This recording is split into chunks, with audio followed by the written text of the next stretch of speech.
এই কুকুরের সব থেকে বেশি কষ্ট কখনো জানেন? লক্ষ্য করে দেখবেন, এই কুকুরকে যখন হনুমান মারে, তাহলে বলবেন শম্ভুদা কুকুরকে হনুমান মারে? মারে মানে স্টাইলে মারে। তাহলে বলবেন শম্ভুদা হনুমানের আবার স্টাইল কি? লক্ষ্য করে দেখবেন, হনুমান ছোট গাছে বসে লেজটাকে নাড়বে আর একবার ডাক দেবে,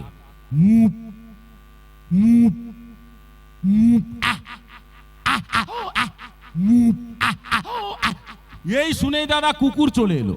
এবার লক্ষ্য করে দেখবেন হনুমানকে দেখে গ্রামের কুকুরের পরিবেশটা কিভাবে হয়। একটা গ্রামে তো অনেক রকমের কুকুর দেখা যায়, তার মধ্যে নেড়ি কুত্তা, হ্যাঁ, মার্কেটে বেশি চালু, যেখানে যাবেন পেয়ে যাবেন। এই নেড়ি কুত্তার আওয়াজটা কিভাবে হচ্ছে হনুমানকে দেখে, তার নাম নেড়ি, তার আওয়াজও সেরকম। হনুমানকে দেখে নেড়ি কুত্তার তার আওয়াজ,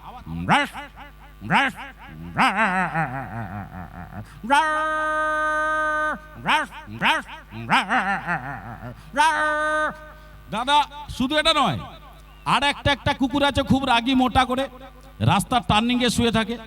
আমার বন্ধুরা অনেকে দেখে বলি এটা মনে হয় ভিলেন কুত্তা, বেশ রাগী, ঝাঁতুয়া মাতুয়া। তো সেই রাগী কুকুরের আওয়াজটা কিভাবে হচ্ছে হনুমানকে দেখে। রাগী কুত্তা, তার আওয়াজ আলাদা, হনুমান আর কুত্তা।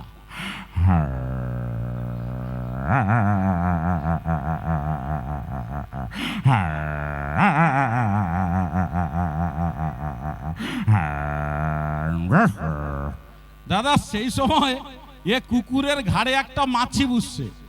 এবার একটু লক্ষ্য করে দেখবেন, এই কুকুরের ঘাড়ে যদি মাছি বসে তাহলে সেই পরিস্থিতিটা কিভাবে হয়। যদি হয়ে থাকে তাহলে একটু হাতে তালি দিয়ে আশীর্বাদ করবেন। একদিকে হনুমান, ঘাড়ে মাছি, এবার কুকুরের পরিস্থিতি কিভাবে হচ্ছে। প্রথম হনুমান, তারপর মাছি, স্টাইলটা দেখুন।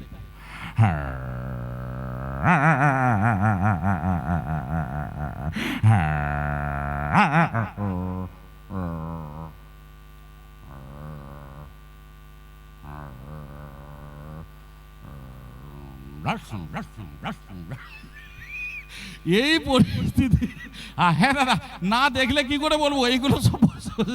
তো এইরকম পরিস্থিতি দেখে হনুমান ভাবছে কুকুর যদি এভাবে কেড়িকাচারি করে তাহলে তো আমার অবস্থা খারাপ। এই বলে দাদা হনুমান গাছ থেকে লাফ দিয়ে ছুট। আর হনুমান ছুটা মানে তার পিছনে কুত্তা ছুটবেই, কেউ গতিরোধ করতে পারবে না, তার পূর্বপুরুষের একটা প্রথা আছে, হনুমান ছুটলেই পিছনে কুত্তা ছুটবে। এবার লক্ষ্য করে দেখবেন, হনুমান যখন ছুটে 120 কিলোমিটার গতিবেগ, কিন্তু দাদা হনুমানের ডিস ব্রেক আছে। হ্যাঁ, হনুমান ছুটতে ছুটতে যে কোনো সময় বসে পড়বে, বুঝতে পারছে? কিন্তু দাদা এ কুত্তার কোনো ব্রেক নাই, এর পা স্লিপ করবে, কুত্তার জীবনে এক জায়গায় দাঁড়াতে পারবে না। মাস্টলি, আরো মোরাম রাস্তা হলে তো কোনো ব্যাপার নেই, পা স্লিপ করবেই, দাঁড়াতে পারবে না। এবার ঘটনাটা কোথায়? হনুমান ছুটছে, পিছনে কুত্তা, হনুমান ছুটছে, পিছনে কুত্তা, হনুমান ছুটছে, পিছনে কুত্তা, হনুমান বসে পড়ছে, কুত্তার পা স্লিপ। এবার কুত্তা ঘুরছে, হনুমান কান পাটায় ঠায়।